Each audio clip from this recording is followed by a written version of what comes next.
Missed an episode of your favorite podcast? Choose from over a decade of content in our archives, not just the latest episode. All free at GCNlive.com. This is your call to action. Get prepared, America. Economy, survival, energy, disasters.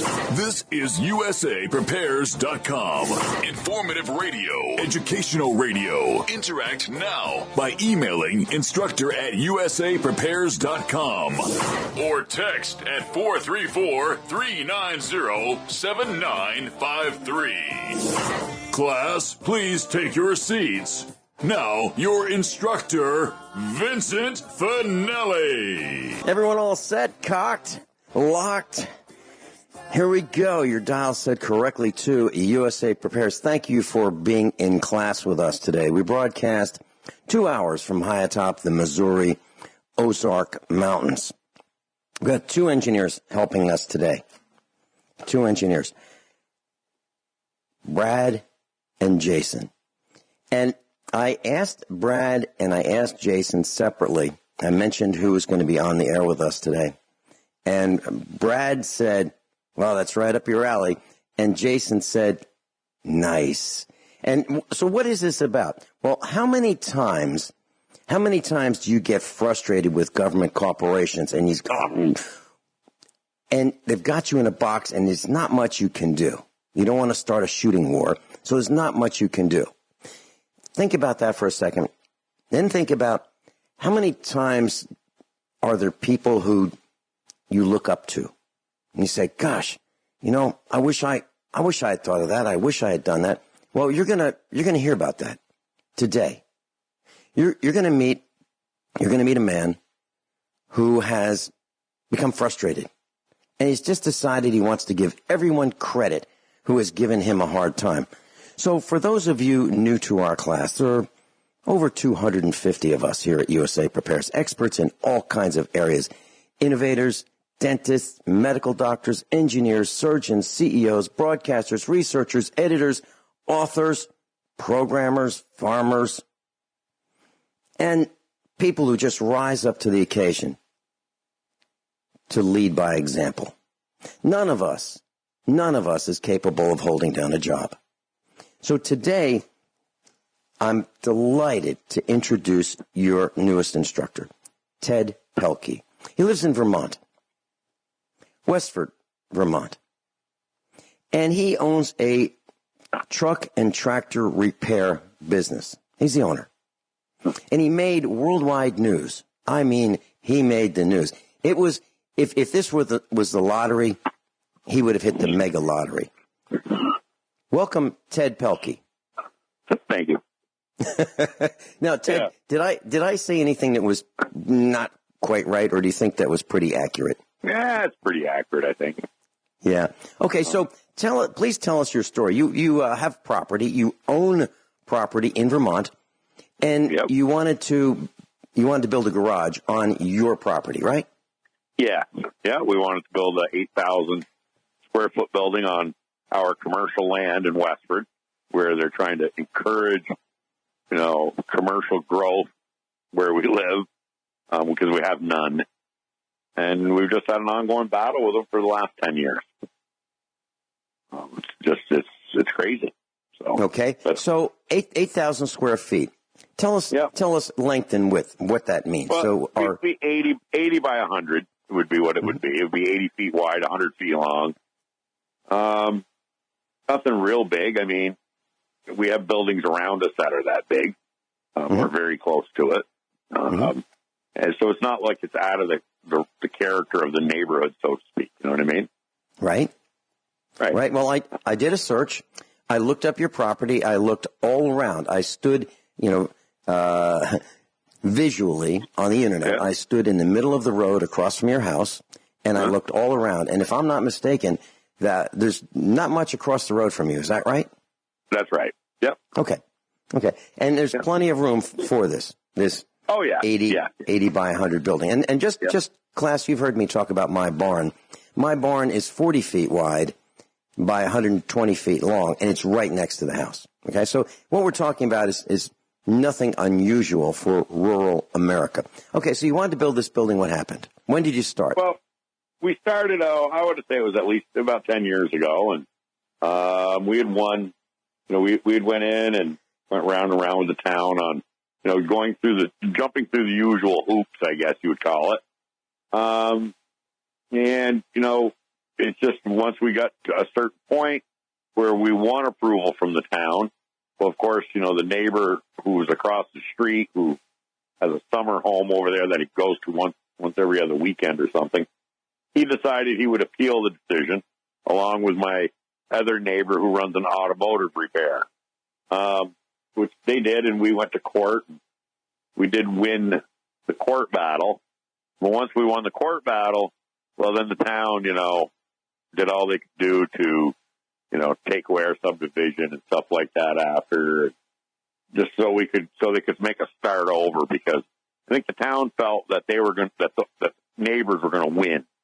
But when the neighbors didn't win, they were doing all they can do to upset it. And from that time on, it's just been a course of appeals, you know what I mean?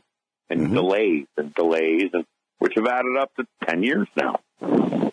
So, and so you, I take it you finally just got frosted, and you weren't going to take it anymore, and so you were going to let them know how you felt about it. Is that right? Well, yeah. We recently went 4 months ago. We went to a thing called mediation again, where we make a deal, and once we made the deal, they made us go through the form-based code, which is where you build a building. It has to meet certain standards, and you got to score points. So we needed 23 points. They said, score 23 points, we'll give you a permit. Well, we scored like 28 points.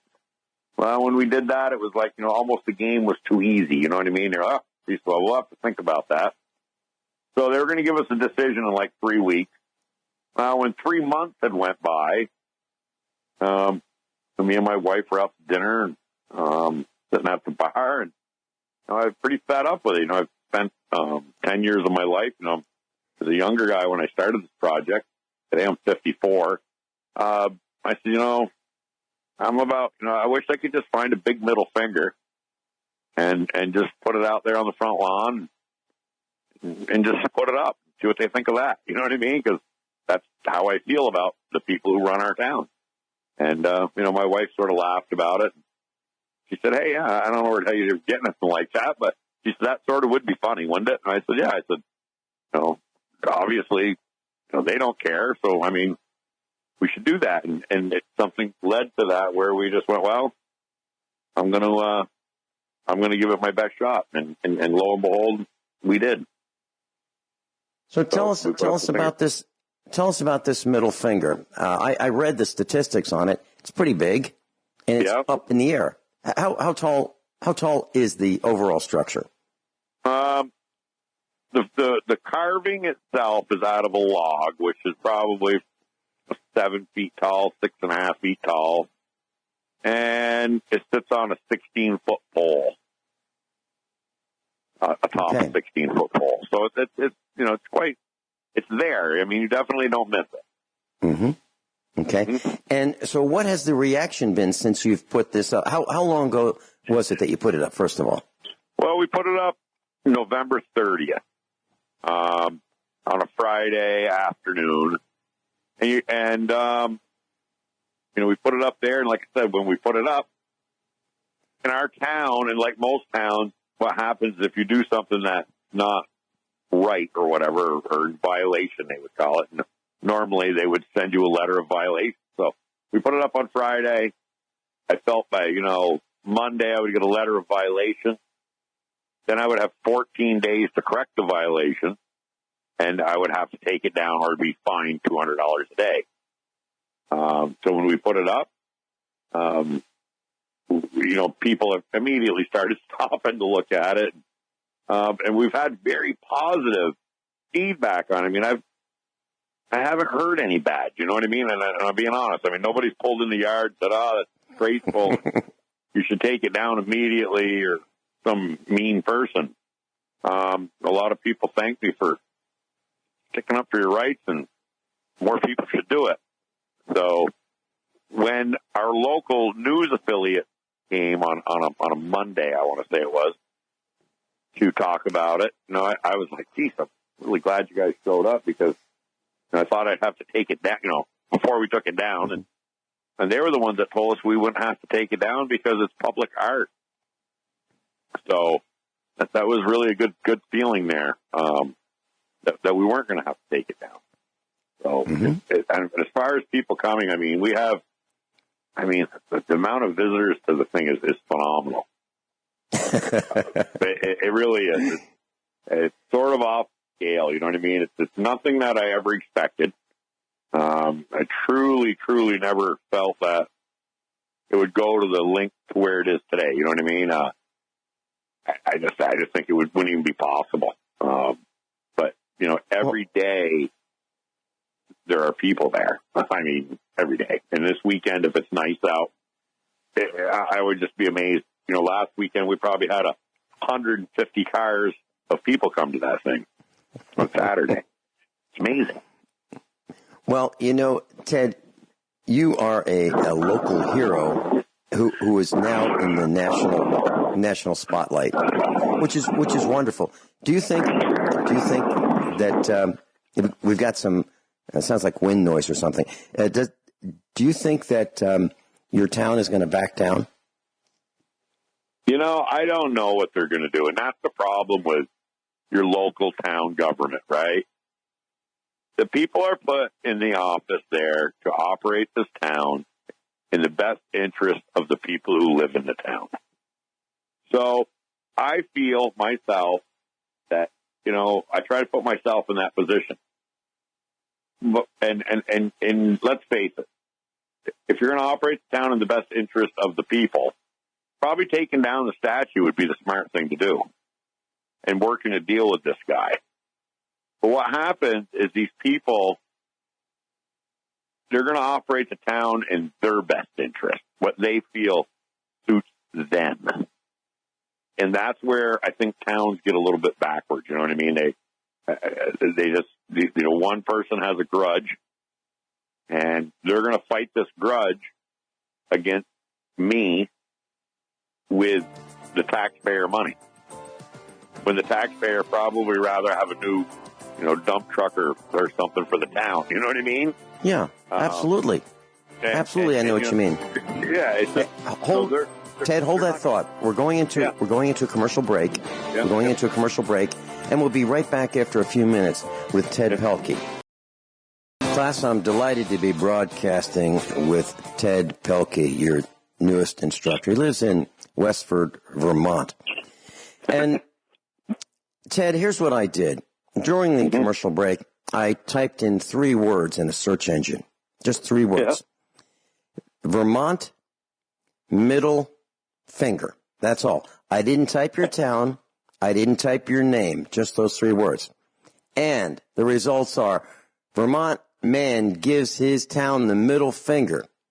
And the officials can't do anything about it. That's USA Today. Vermont man puts up sculpture of middle finger in his town. Time magazine. In Vermont, small town feud leads to big middle finger. Literally. Boston Globe. Small town's feisty middle finger feud. CNN.com. Middle finger statue baffles onlookers in Vermont town. Global News.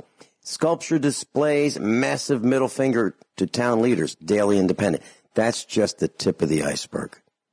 Wow. I think I think you've got their attention. But here's the problem, Ted. In my opinion, these guys have backed themselves into a corner, and here's why. Because you went through the approval process. You paid for the permits. You did all the right things. You did everything they wanted, you did, and then they told you no.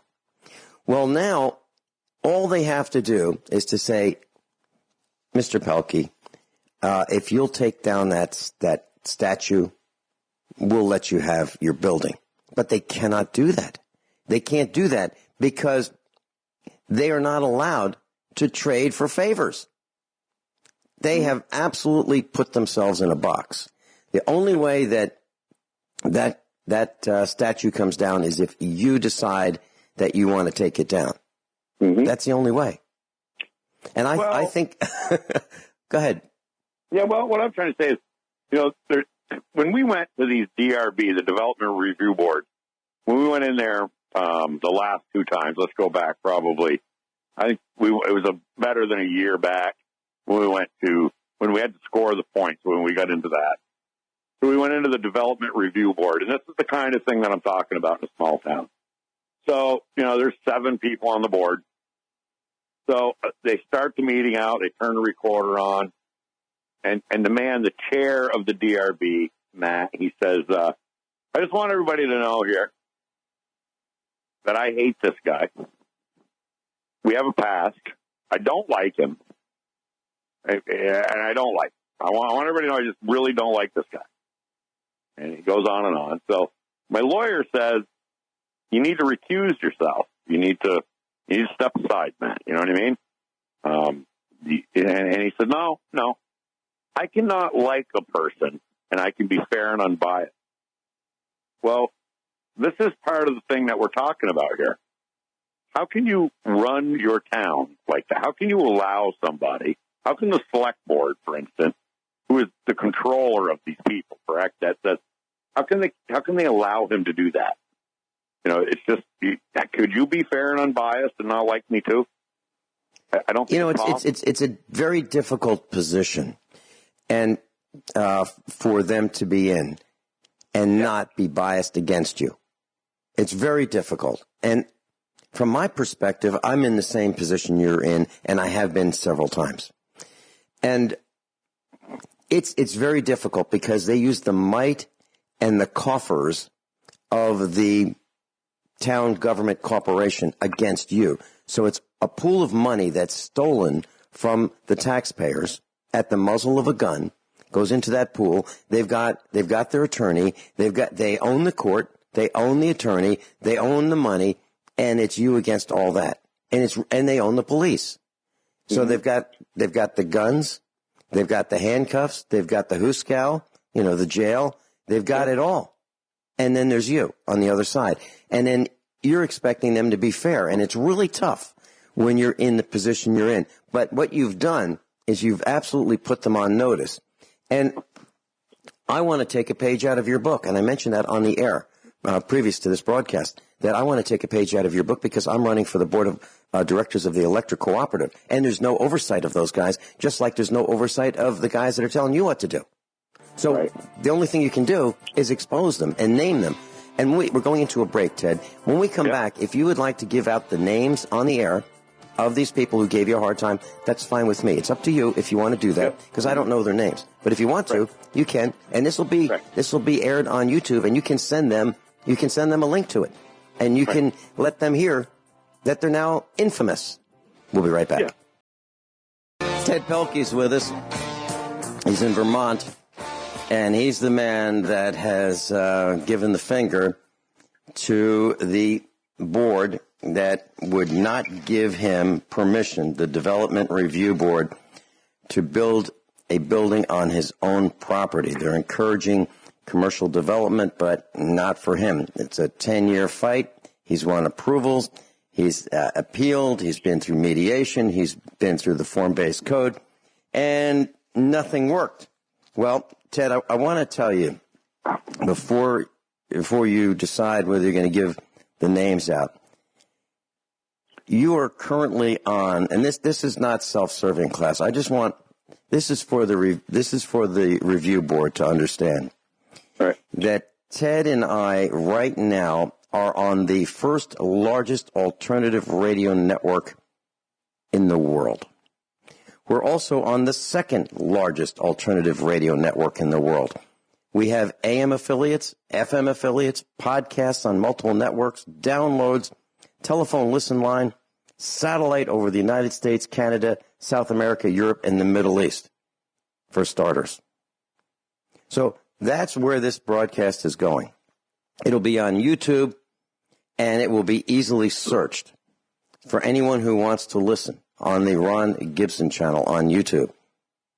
So, Ted, if you'd like to give credit to whomever you think credit is due, you're free to mention their names. Well, I think that we need to to mention the chairs, I think the chair of the DRB, the man who I feel has made it a hate crime would be Matt Wamscams. He's the one who tells you he hates you, so I think he needs to be out there. How do you spell his last name? It's Wamscam. I don't really know how that's spelled, to tell you the truth. Okay. Right. But then you have Melissa Manka. She's our town planner, who seems to, knows what everybody in Westford wants. But, she came here from Connecticut, I think it is, and lives in Belvedere. She doesn't even live in our town, but she's going to plan our future. And then we have the chair of our select board, which is Allison Holt, who's another one who's just, who fuels the hatred, I guess is what I want to say.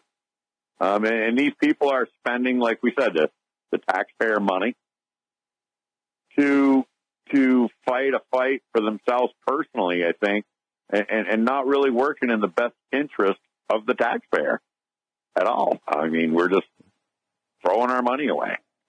Ted Pelkey, how much do you think during this 10-year saga that was spent?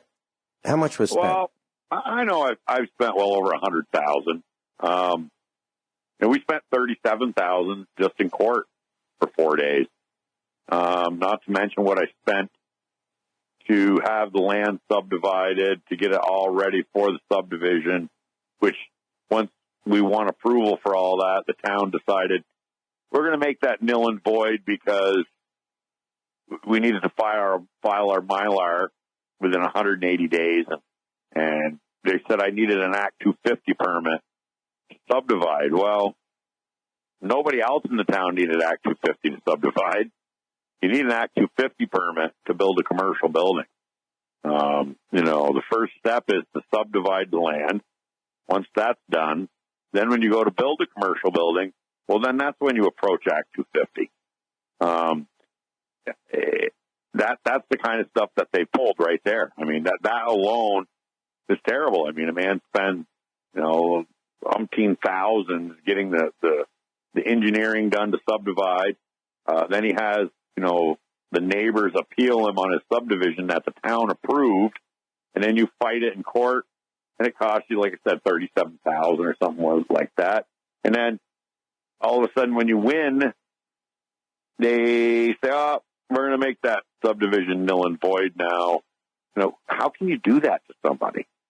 It's crazy. So, there's a lot of money spent. You got to remember, when I spent that money, when I got to write a lawyer a check for $10,000 or $5,000, I need to pay Social Security and income tax on that money.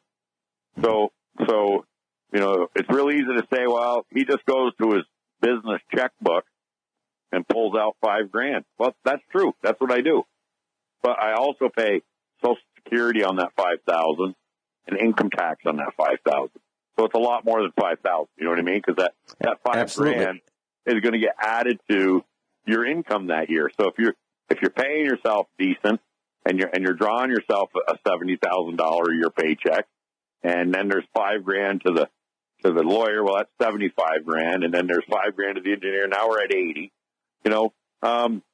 That makes the Social Security and the income tax pretty high. Ted, let me share with you two words that's going to strike fear in those individuals whom you've named. That would be Matt, Melissa, and Allison. That's going to strike fear in them. Two words. I'm going to spell it. Ultra Vires. ULTRA. Next word, VIRES. Ultra vires is a Latin phrase that's used within corporations when they run outside their bounds. So, for example, these people that you're talking about feel that they have control and over you because they're immune from personal prosecution. Well, they're not. They are not, because if they are acting outside of their corporate bylaws, and your town is a corporation, I'm pretty darn sure of it, because it's a corporation, they have a charter, and if they are acting outside their bylaws, making stuff up, they are subject to prosecution individually. Okay? Oh, that'd be great. Oh, yes. Ultra Vires. And that's the phrase, the term that we're going to use more and more. Because I've been in fights like you have, and they're awful. Absolutely awful. Well, Ultra Vires, when they look this up, they're going to be very docile. They're going to say, oh, my God, I'm in a lot of trouble because I've acted outside my bounds. Okay? They can be removed from power. They can be put in jail. They can be fined. They can lose their homes, their cars, everything. Wow. Ultra Vires. So check that out. And I said, I've been running for the board of directors. This will be my 4th time. And they just, for a local electric cooperative, which has no oversight. Electric companies do, but cooperatives have no oversight. So I was really frustrated, and I sent the CEO of the electric cooperative a 2-word email. Ultra Vires. That's all I said. Now, normally I get a response within, the same day. Not this time. Not this time. Now he looked it up and it's like, oh my God. So they had to, I'm sure they had to call in the board of directors and say, oh, what are we going to do about this guy, Finelli? So that's the phrase that I'm sure when you send them a link to this, you can pick this up on YouTube a couple hours after the broadcast, and you can just send them a link and they'll get a chance to learn it firsthand. So Ted, awesome. How much do you think they've spent? Their side. My lawyer said, it's matching funds. You know what I mean? He said, if you spend, if I have to spend, like we're going to be going to court supposedly January 28th here. So we'll just say my lawyer says, hey, look, Ted, I need $10,000 here so we can head into the courtroom. The lawyer on the other end is going to need $10,000 too. It's just nuts. I mean, I look at our town budget, and they say, oh, well, last year we had $30,000 for, legal fees. This year we want to budget, $50,000. It's like, wow, who's that for? You know what I mean? Right. It's amazing. Have you considered writing open letters to your local newspaper? Do you have a local newspaper? Well, our Burlington Free Press has covered this story. We don't have a Westford paper. And it amazes me because we have this thing called the Front Porch Forum where, when you live in the town, and we got them in like Westford and Essex and Fairfax. It's a thing that if you're in the town and the neighbors, shooting guns, you would get on there and talk, you know what I mean? You put your little complaints out there on that, right? Right. Nobody has put anything on that Front Porch Forum in Westford about the finger. In like, wow, gee, I think it's disgusting or disgraceful, and that man, should take it down. How come nobody said that yet? Well, okay, use that to your advantage, and I have a suggestion for you. What you can do is you can write a letter to the editor of the Burlington Free Press, and you would sign it your name and your company, CEO of your company, and you could say, this protracted, just delineate in a quick way what happened. Not a lot of words, just maybe a paragraph. And then say, this has cost me $100,000 plus, and it's also cost you $100,000 plus. Do you think, taxpayers, that this is the best use of your hard-earned taxpayer money?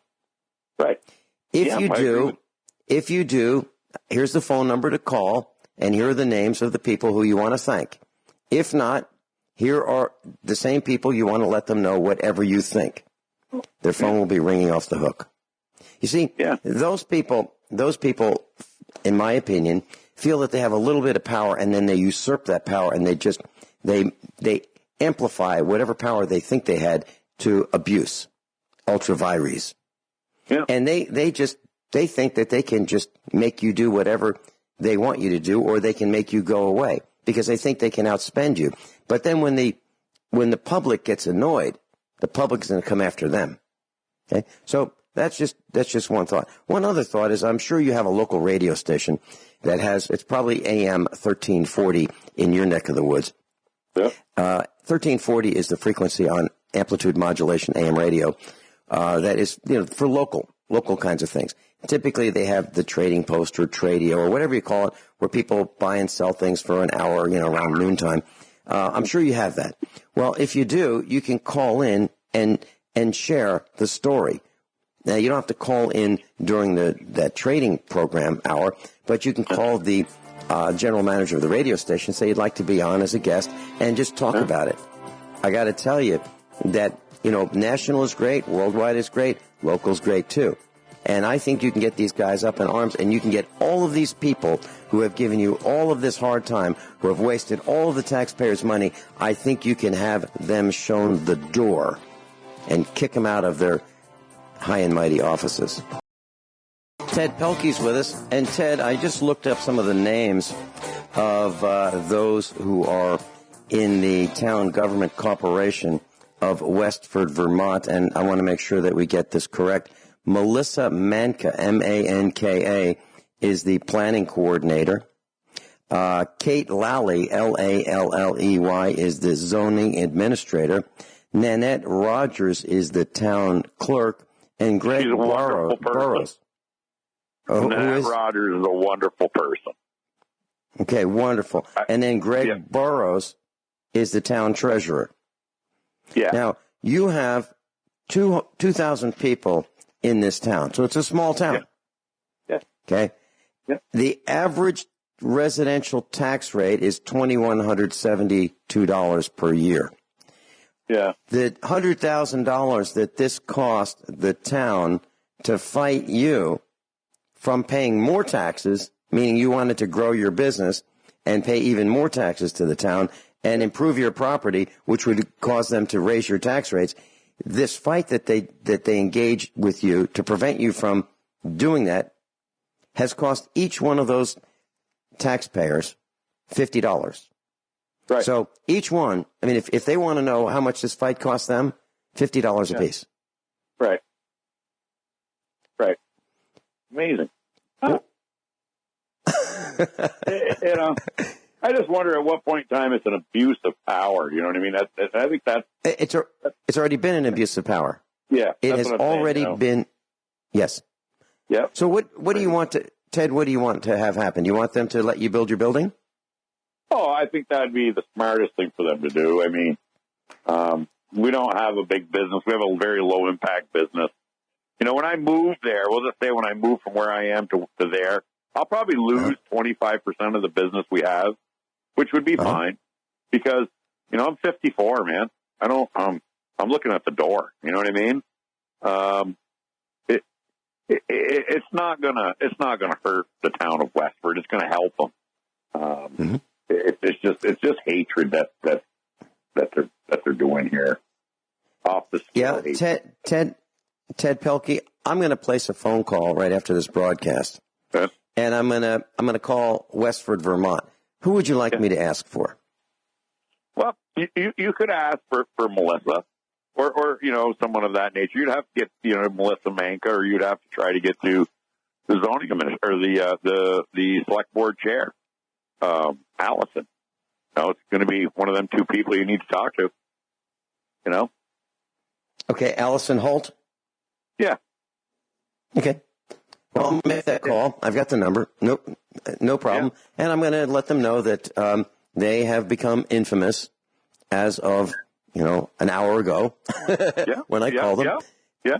And I'll tell them that they can do a search on YouTube. They can go to Genesis Communications Network and listen to the podcast. They can download it, and they can play it at their next meeting. They can go to Republic Broadcasting Network and download the podcast and play it at the next meeting. They can go to Ron Gibson's channel on YouTube. It's going to be all over. And you have made the news because of their ineptness. They have no idea. They have no idea. When here's the problem. You don't have a job, okay, as they do. They have a job, and they show up at work, and they get paid.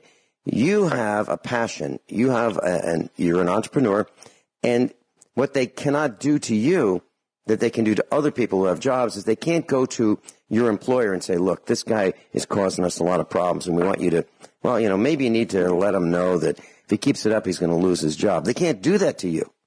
Right. They have no idea that they have a tiger by the tail. And When I said at the beginning of this broadcast, and I talked about our instructors who are worldwide, they're all just like you. All of us are just like you. We do not take direction very well. And we can't hold down a job. We can't hold down a job because we don't take direction very well. And we don't like working for stupid people. We don't like working for people who know less than we do.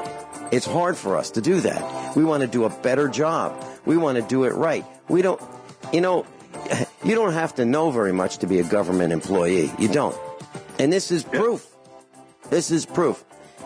Ted Pelkey, I really want to thank you for being with us for this hour. Yeah, and I think Westford, Vermont needs some phone calls, class. And if you want the phone number for Westford, 802-878-4587. 802-878-4587. That's the general contact number for the Town Government Corporation in Westford, Vermont. Thank you so much, Ted.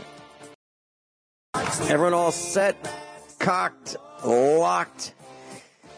Hour number 2 of USA Prepares. And class, if you'd like to give us a call, we'll pay for the call. 866-582-9933. 866-582-9933. Telephone listen line is up 24 hours a day. 605-477-3249. 605-477-3249. Joe Esposito's with us, and his website, Stop Smart Meters in Oklahoma.org. Third in the series. Welcome, Joe. Hey, Instructor Finelli, how are you today? Well, I'm all excited. I think I mentioned to you that we brought on a new instructor. His name is Ted Pelkey, and he lives in Westford, Vermont, and he had been entangled with his town government. And it's only 2,000 people who live there. And all he wanted to do was build a garage where he can work on trucks and trailers on his own property, a business that he's already got running, and just wants to build this building on his own property. He's got plenty of land, and he was entangled by these parasites for 10 years. It cost him over $100,000. He's not done yet. And he built this middle finger out of wood. It's pretty tall. The middle finger itself is 7 feet tall out of a tree, and it's on a 16-foot pole. So there it is, up in the air. It's in Vermont, in Westford, Vermont, and he's done what you have done. And so, across the country, he's given the middle finger to his town the way that you have with your house, with the signage that you have on your house, warning people about the dangers of smart meters and electromagnetic radiation, because the average person has no clue about these electromagnetic fields that they can't see or taste. Now, some people can feel them. I literally believe, I'm absolutely convinced, and no one will convince me otherwise, I believe I can feel radar and that's directed at my car. I believe I can feel microwave towers because, if I'm in my vehicle with my wife, I'll say, I feel microwaves. And then, we'll go over the hill, and sure enough, then we can see the tower. So, yeah, it's real. And if I can feel it, and if it gives me a headache, it's dangerous. Joe Esposito, what has it done to you? It's destroyed my life. I started back in the Marine Corps. I was a radar technician, and we had a TPNA. I was a 5951 was my MOS, and I sat out on the end of a runway. I was trained to run a radar that was precision approach for aircraft, and I didn't know back then what was happening. I mean, nobody ever told us whether it was healthy or not to do all that. But that's what really got me started, go downhill. And then, early 2012 or late 2011, the Oklahoma utility came along and stuck them on our houses, and I told them I didn't want one, and they did it anyhow. And come home, and there it is. And it was 8 feet from the head of our bed, and so we all started getting sick. We had bloody noses. We had all these issues, and we didn't understand what was even happening at the time. And then November the 7th, 2012, I listened to Dr. Dietrich Klinghardt. He's on YouTube, 43 minutes, Health Crisis of Our Times, EMRs, and smart meters. And that is what woke me up to the whole thing. I knew why we were being damaged. I knew why we were sick. I knew why I was having all these health problems. And so we started researching for 3 days what was happening across the country. Back then, there wasn't much information, but, it damages your health. There's no question about it now. What is this? So this is now today, almost 7 years later, and the science has now caught up with the industry. And they document, I've got 8 documents now I send out to people across the country. I get calls every day. I have a YouTube channel. It's Joe Esposito, Esposito, Smart Meters, Owasso, and you punch that in, but you have to go to the YouTube channel itself and use their search engine to find me. And it'll tell you about all those problems that people are having. And so I get calls. I think one YouTube right now is running at 214,000 hits. So I get calls from all over the country every day. And so now I've accumulated these 8 documents that I send out. It's the science now that's caught up with the industry and shows the damage. The first document is Anthony B. Miller, came out last year. He is a World Health Advisor. He's an epidemiologist. He's an oncologist. He's an MD. And he's now saying that any source of wireless, any radiation from any source is causing cancer. So it affects everybody now. And we're starting to show that. And so we're coming against the wireless industry. We're coming against these utilities that for so long have been trying to, bully us and force us into submission. And this is criminal assault. What they're doing with this radiation, it's involuntary human experimentation. This is genocide. And so we're trying to wake people up. We've got the documents now. We can show. Remember I was telling you I went to a water board meeting last Monday, and they had 7 board members, and I presented all this information to them. And I said, I want a written response when you get this ironed out. Because, like the second document is Martin Paul. He's an expert. He wrote a letter to Jerry Brown. And he has a whole list. He's talking about 5G, but he also talks about, on the 3rd page, smart meters and the wireless, deck phones and all that. And he's telling you about voltage-gated calcium channels. I mean, this is where the science is today. The telecoms can no longer say, this is safe and everybody's okay. But the voltage-gated calcium channels, your cells, each cell has special gate opens and closes with calcium to come in and out. Well, the radiation is 7.2 million times stronger than the cells have control over. So it's just driving us nuts cellularly, messing up our calcium, and it's causing cancer. There's no question about it now. And then the next document is George Carlo. And, I've been before the Oklahoma Corporation Commission for almost these 7 years now. And we've been trying to, as an intervener with AEP PSO, and trying to share with them about what's happening. And they ignore you. They just, they mislead you. It's like a shell game. But George Carlo is telling you, it's his own words. He did Generation Zapped. It was a documentary by Sabine El Jamal that you can get on the internet. So I got his transcript out of hers, and he's telling you all this radiation was brought in with no testing. The Federal Communications, well, now the EPA, FDA, all gave it a pass. And even in George Carlo's own words, they said, we felt it was not harmful. Felt. There was no science. There's no peer-reviewed science. There's nothing. They just felt. And so if we have to go to court, we have to give all this science and, peer-reviewed stuff that this is causing damage to our health. And, I mean, it's just a whole truckload of stuff that's happening. But in that document, Martin Paul mentions the 1971 Navy military document. There's like 2,500 scientific studies on this kind, non-ionizing radiation. And there's 5 pages of health symptoms. I had, there's common symptoms, about 20 of them. I had 14 of those symptoms when I learned all this.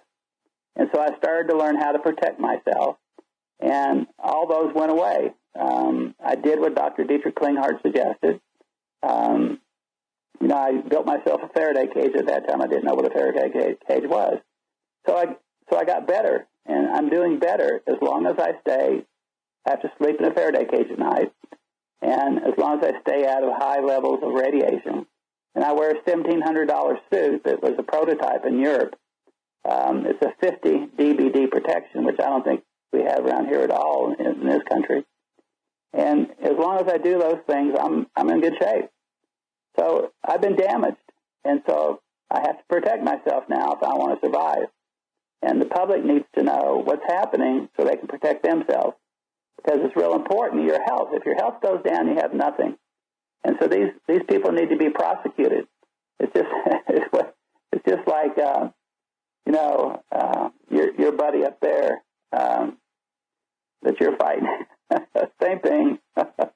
It's the same everywhere. So we just all need to jump in with both feet and get with it and take them on. Yeah, absolutely.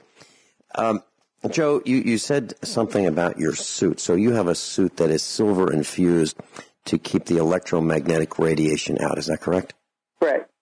Okay.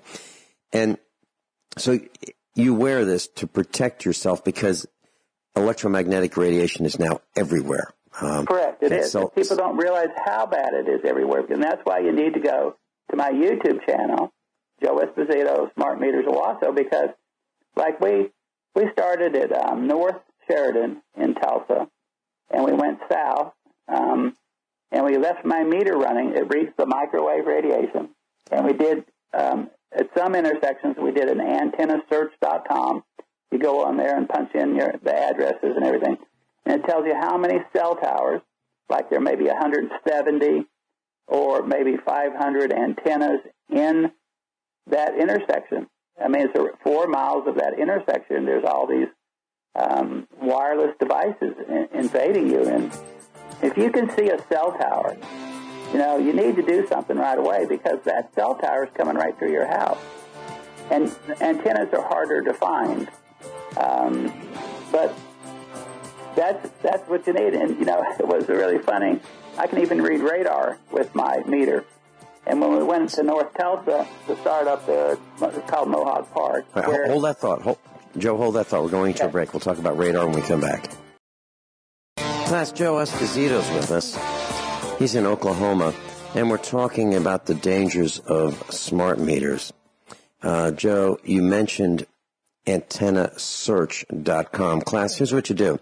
If you want to know how many antennas and towers and maybe new towers there are in your area, within 4 miles, if you will, of your area, go to antenna, ANTENNA, search, SEARCH.com, one word, antennasearch.com, and it'll ask you for your address that you want to search.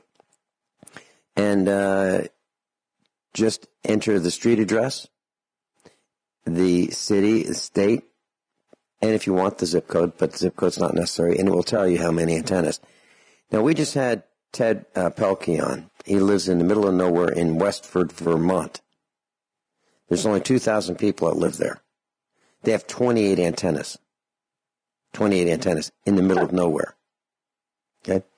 And I I just typed in another search, Main Street, San Francisco.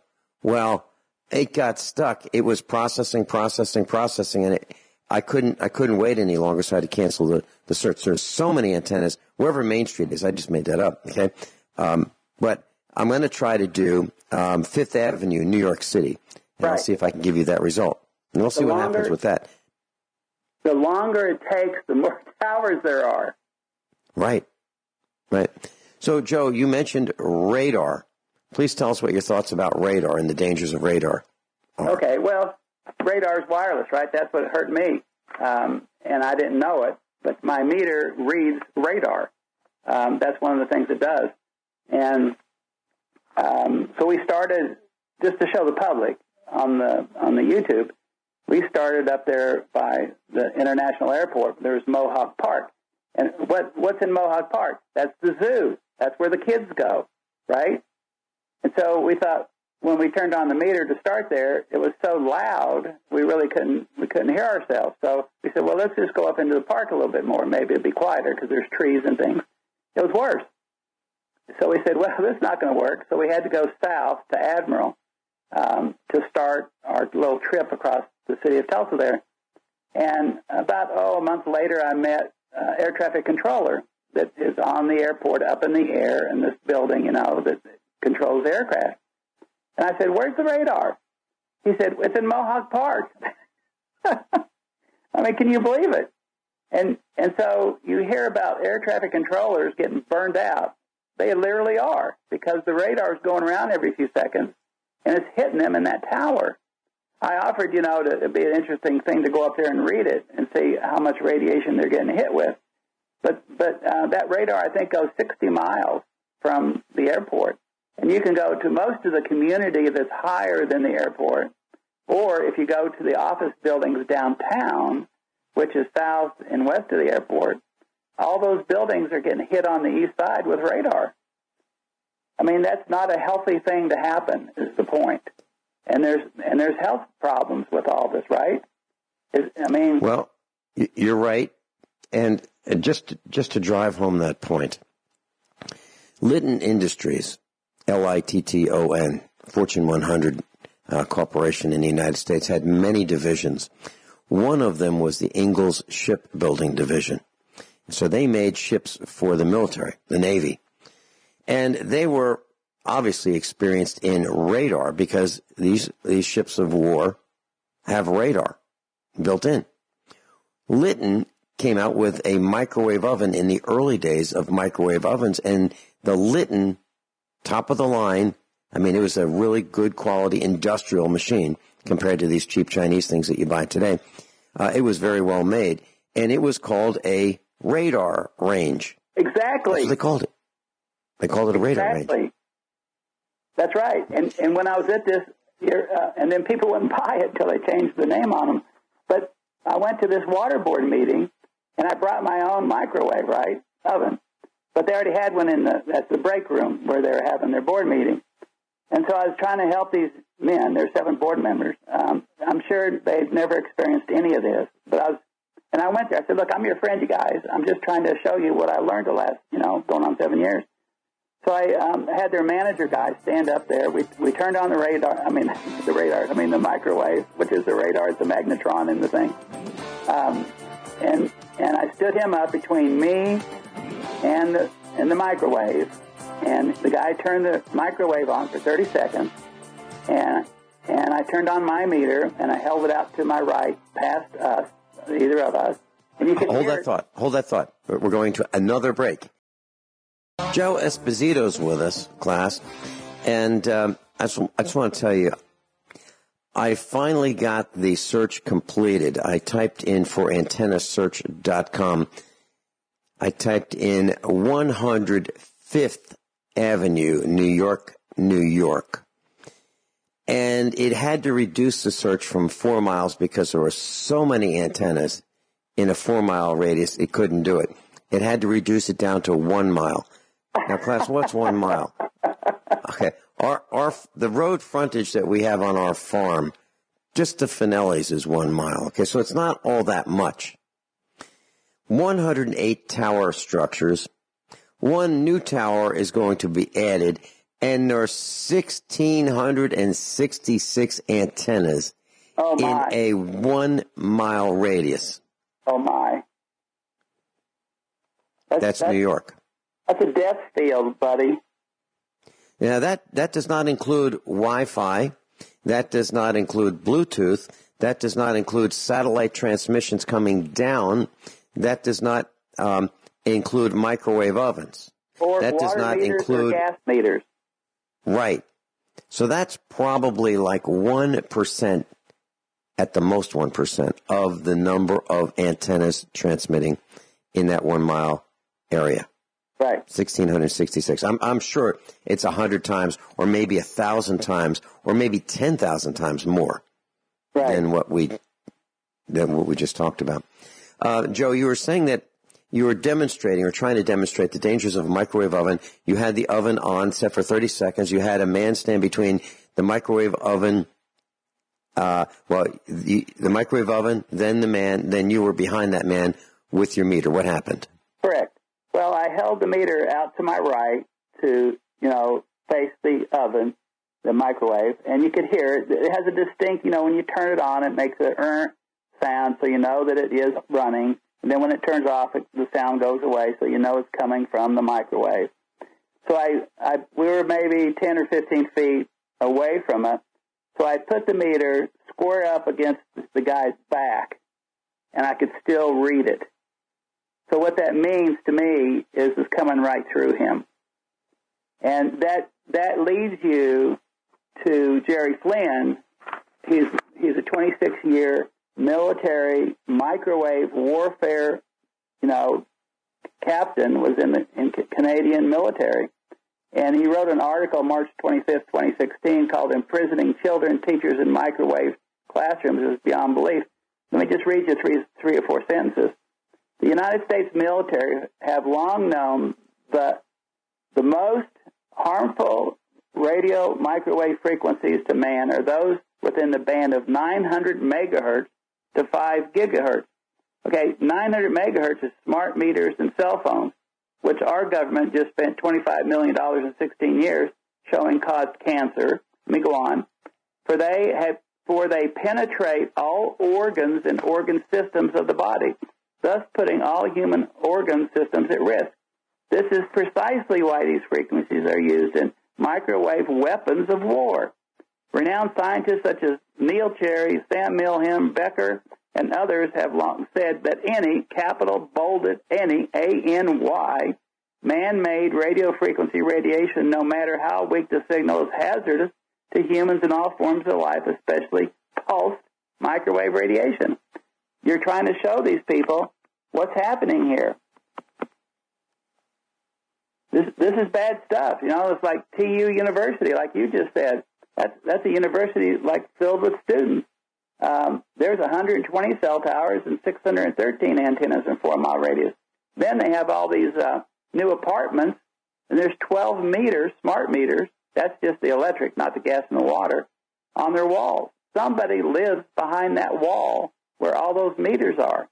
And if you take my meter in there up against that wall, it sounds like a popcorn popper going off because there's so much radiation coming off those meters. And even AEP-PSO says in their own brochures, now you have to kind of get a hold of this to grasp it in your head, cell damage, according to the Bioinitiative Report 2012, was 1,479 pages with 29 scientists from around the world.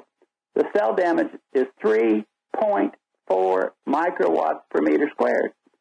AEP-PSO says their meters are going off at 400,000 microwatts per meter squared. Okay, and court documents say, in like California and places, these meters are going off 14,000 to 190,000 times a day. I mean, this is insanity, what's happening. I got a couple comments. Joe, I have a couple comments. Many years ago, I founded a computer manufacturing company in Virginia. And this was to manufacture computers, and companies made computer cases, the chassis, if you will. The covering was plastic, and I refused to do that. So I selected for our company a case that was metal top, bottom, back. Everything was metal except for the front of it, which was a decorative front, but behind the plastic decorative front was metal. And the power supply was in a separate case. So it was all metal. And I sent it off to California to a testing lab to make sure that the electromagnetic radiation coming out of it was absolutely at a minimum. And I had it certified. So well below any threshold. And so it worked fine. Now, the first computers we built, this was in the 90s, 16 megahertz. Now, what is a megahertz? A megahertz is 1 million cycles per second. That means that the computer processor goes on and off 1 million times in a second. So the slowest one we made was 16 megahertz. The old term was cycles per second, or CPS. New term is Hz for hertz. First one we made was 16 megahertz, then 25, then 50, 100 megahertz, 500 megahertz, 800 megahertz, 1,000 megahertz, which is a gigahertz. And then we went on, faster and faster. Today's computers are like 1.6, 1.8, 2.4, 3.0 gigahertz. So the more gigahertz you have, the faster your computer typically is. So people want them faster. Well, when I was loading software on the bench, we had a bench that was about almost chest high, and I put the computers on this carpeted area where I had monitors on top, and I could load software, but it would take about an hour to load software. So when I was building these for the school system, they would all be the same, and I'd have so many computers loading software over and over and over that I would load 8 at a time. And when they were 16 megahertz, no problem, 100 megahertz, no problem. When we got up to about 800 megahertz, I started getting confused. What was I working on? What did I do to this one? I had to write myself notes because I would load software with the computers open. I had to actually close them all up in order to work on them because I would get so confused. So what I'm saying is what you just said, that 900 megahertz frequency on up to 5 billion hertz or 5 gigahertz is no question, it will confuse you. So if you're sitting in front of your computer and you get this, cottony feeling like you have a hangover, you can't think, you go into a daze, that's what I'm talking about. Now I'm in the studio here at our farmhouse, and I have these long cables because I have the computers themselves as far away from me as possible. They're on 15-foot cables. Why? Because I don't want these darn things near me. Okay? I can't reach the computers. I can't reach the monitors either. With my arms fully stretched out, I'm still a foot away from the monitors. Why? Because I know they're dangerous. So, Joe, what you're saying is absolutely right. And let's just put one more exclamation point on this. You're talking about this demonstration, and the microwaves were going through him. And also they were ricocheting off the walls and the ceiling and the floor. And so that means that all of you in that room were being microwaved during your demonstration. No question about it. No question about it. Now, if you put a hot dog in the microwave oven and you set it to maximum power, you can cook it in 1 minute. If you set it to 1% power, it'll take you about an hour to cook it, but you'll still cook it. So if you set that microwave oven on and you just let it cook, you could cook everybody in the room very slowly, which is exactly what's happening in every classroom, in every public training camp, also known as public school, in the country. That's right. You're correct. That's right. That's what Jerry Flint's he's screaming at the top of his, you ought to have him on your show. He's screaming at the top of his lungs, trying to tell people all that. You're right. I was a consultant for a school system back in the 90s, in the early 2000s, and I said, look, what's wrong with you guys? They'd have these technology coordinator types, and they'd say, wireless, this is the new thing. And I'd say, look, you can get, let's say, at the highest speed, it was 54 megabits per second coming out of wireless. But you could get 100 megahertz or megabits per second coming out of wire, or 350. So why would you use wireless when you can get way more speed with a piece of wire? You have to have a power cord anyway for the computer. You've got a monitor cord. You've got a monitor power cord. You've got a keyboard cord. You've got a mouse cord. You've got a power cord for the computer. What's one more cord? Ethernet. Right. What's wrong with that? So, but they thought that wireless was cool. but literally they put an access point in the classroom, and they'd have all these computers in the lab. Other schools would do it, not the ones I consulted for, because I told them I wouldn't have any part of it. I would not be part of reading about us causing cancer in the children 15 years from now. That's what I told them. But it doesn't make any sense. Wire is 7 cents a foot. 7 cents a foot. Right. But Vince, let me add a little more to it. Is the computers themselves on wireless, like if I'm in that room and somebody strikes a G key or whatever, it'll come over and hit my meter on the way to the wireless, right? But now you have to include if it's got a wireless keyboard. They could be 200,000 microwatts. If you have a wireless mouse, that's another 200,000 possibly microwatts. You see what I'm getting at? Yes, I do, and it's additive. And not only is it additive, it's cumulative. That's right. So your children are being cooked, and if you don't storm the school board office for the very next meeting, parents, you're not paying attention. That's right. We'll be right back. Class, Joe Esposito's with us, and we're talking about the dangers of smart meters and radio frequencies and pulsed radio frequencies. And so you might think, I'm going to put an exclamation point on what Joe just said. So you might think that, well, IBM's a good company. They wouldn't do anything to hurt us. Well, IBM had an alliance with Germany during World War II, and they built computers to track people who were involved in the Holocaust. Yeah.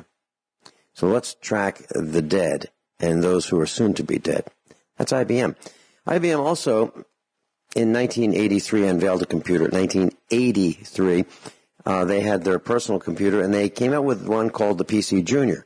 And this PC Junior was supposed to be just the cat's meow, the bee's knees, whatever you want to call it. It was supposed to be the killer PC.